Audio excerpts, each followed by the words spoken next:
It's something that the world's needed for a long, long time. As a matter of fact, the world's had it for a long, long time, but they just never utilized it. It's being utilized now, and it isn't something new under the sun. In fact, it's been around since 1839. That's when a Frenchman discovered solar electricity.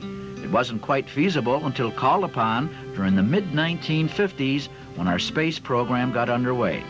Today, solar electricity is finally coming into its own in western New York. Ralph Pickering of Gowanda, who heads up Solar Electric Systems, is totally dependent on solar power. There isn't an electric utility line within a quarter mile of his home.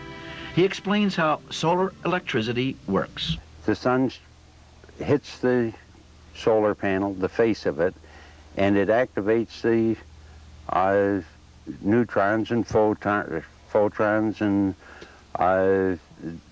the things inside the panel that actually jump back and forth, and the electricity just gets chased out of the panel. I mean, it's a simple situation. And it goes to a battery? And then, yes, you would wire it to a battery or to whatever you wanted to run. You can run things direct off of it or store the power in the batteries for nighttime use. So this is the baby that powers your house, huh? This is the tracker that holds the panels, and it follows the sun automatically all day long from east to west. The sun is just heating the Freon. Right. But with the panel, the sun is hitting the panel and producing the electricity. And on the underneath side, it's all wired together in parallel so that I'm still maintaining 12 volts for my system. Then it comes to a main junction wire and runs underground down to the cabin home.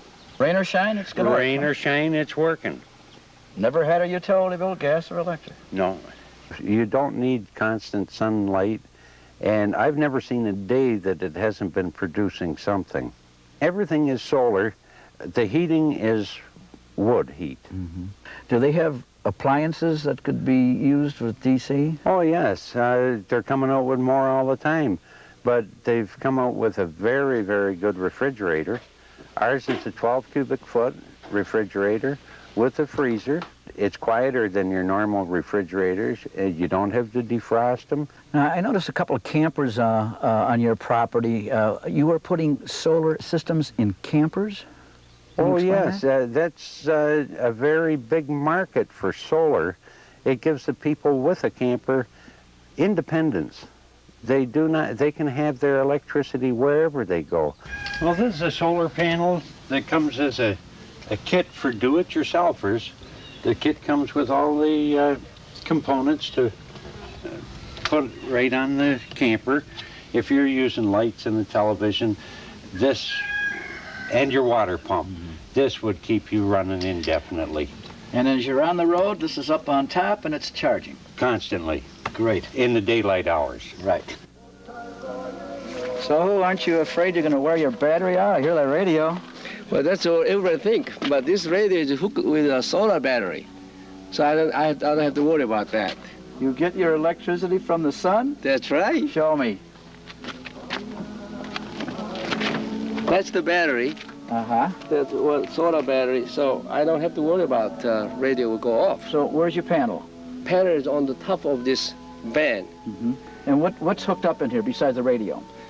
Also, the electric light hooked up. So I can read, I can write letters. I don't have to worry about the car battery will go off. What's next? What's next? I want to put in a rice cooker so that I can cook even rice and toast and vegetables so that I can have my fresh lunch right at the desk here in my van. Very good. Next you'll have something for the backpacker, I suppose, you know, when he goes camping. Oh, no, we already have that. You can put a small panel right on the back of your backpack, and it can be charging your little gel cell battery all day long while you're walking. Then at night, you can have a little light or radio or whatever you can actually carry. What's your red snapper, Ralph?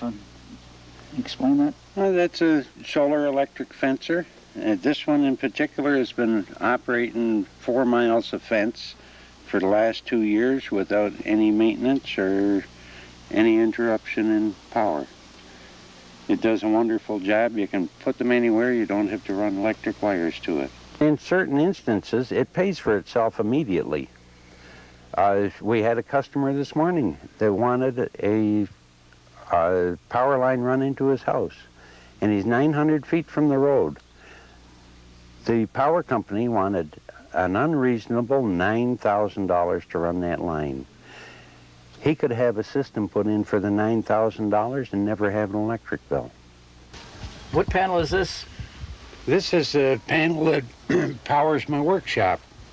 It charges 4 batteries that run my light periodically. I noticed some little toys in the window that are spinning around. How long have they been spinning like that? I put them together about 8 years ago, and they've been working every day since. And they just have a little individual panel. It's been running for 8 years? Running for 8 years. There's nothing can wear out on them. What do we have here? This is our composting toilet that ties in with the environment very well. Needs no septic tank. It's just, and no chemicals. Over here we have what they call a walk light. It has a solar panel on the top. The light inside here, there's batteries up in the top. The solar panel charges the batteries, and it has a sensor in it so that when it gets dark at night, the light comes on automatically. What's with the tub here?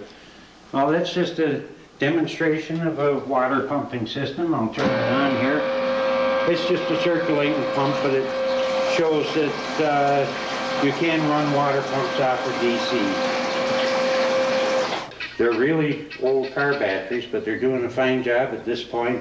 They're charged from my panel outside, and that feeds into my lighting and my record player. The record player's on AC, and it comes through a small inverter. And then we have the fan over here, which is also plugged in to the DC system. That's quite an operation. Yeah. Solar power is really feasible to use anywhere. Anybody can use it. In other words, if you could do it, somebody else could do it. Oh, if I can do it, anybody can do it.